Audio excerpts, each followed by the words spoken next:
ఇది నేను చెప్పాను కదా మనకు స్టాండర్డ్స్ ఉంటాయని. మనకు రా మెటీరియల్, నేను ఒక రా మెటీరియల్, ఒక ఫినిష్డ్ గుడ్స్ మెటీరియల్ టైప్స్ని క్రియేట్ చేస్తాను. ROH అంటే రా మెటీరియల్ అండి. ROH సెలెక్ట్ చేసుకోండి. Copy as icon, new entry కాదు, కాపీ యాజ్ ఐకాన్ మీద క్లిక్ చేయాలి. క్లిక్ చేసిన తర్వాత మనకు ఇలా ఓపెన్ అవుతుంది అనమాట. ఇక్కడ చూడండి, యాక్ట్ రిఫరెన్స్ నెంబర్ ఉంది కదా, 001 ఉంది. ఇది రా మెటీరియల్కు 001 అని ఉంటుంది. FERTకి వేరే ఉంటుంది. FERTకి ఏముంటుందో మీరు అది క్రియేట్ చేసినప్పుడు అబ్జర్వ్ చేయండి, 9 ఉంటుంది. 001 రా మెటీరియల్ రిఫరెన్స్ అనమాట. మనకు మెటీరియల్ టైప్స్ని బట్టి నంబర్స్ ఉంటాయన్నమాట. ROHకు 001గా ఉంటుంది అనమాట. ఇది మీరు గుర్తుపెట్టుకోవాల్సిన విషయం. Field reference ROH, material type ROH, ఈ రెండు బిట్ట కాలమ్స్ మనకి ఇంపార్టెంట్గా ఉంటాయి. మనం మన మెటీరియల్ టైప్ని క్రియేట్ కస్టమైజ్ చేసుకుందాం. RW కాదు, RM పెట్టుకుందాం. రా మెటీరియల్ RM ఇచ్చేసి ఎంటర్ చేయండి. కాల్స్ ఉంటే డిస్క్రిప్షన్ చేసుకోవచ్చు. ఎంటర్ చేయగలగా వస్తుంది. మళ్ళీ డబుల్ ఎంటర్ చేయండి.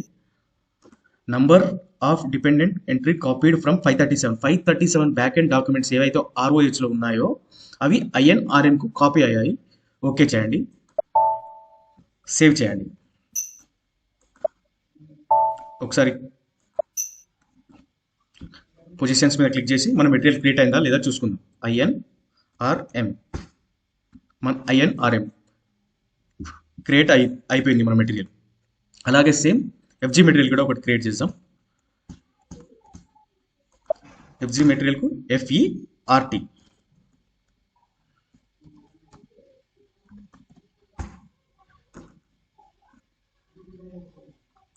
FERT, ఫినిష్డ్ ప్రొడక్ట్స్ చెప్పాను కదా, copy as icon. INFG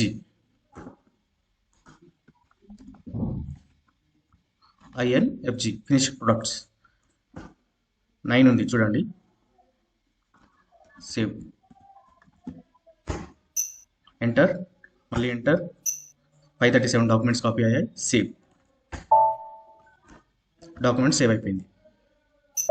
back వెళ్ళి పొజిషన్ INFG, INRM మనం మెటీరియల్ టైప్స్ క్రియేట్ అయిపోయాయి.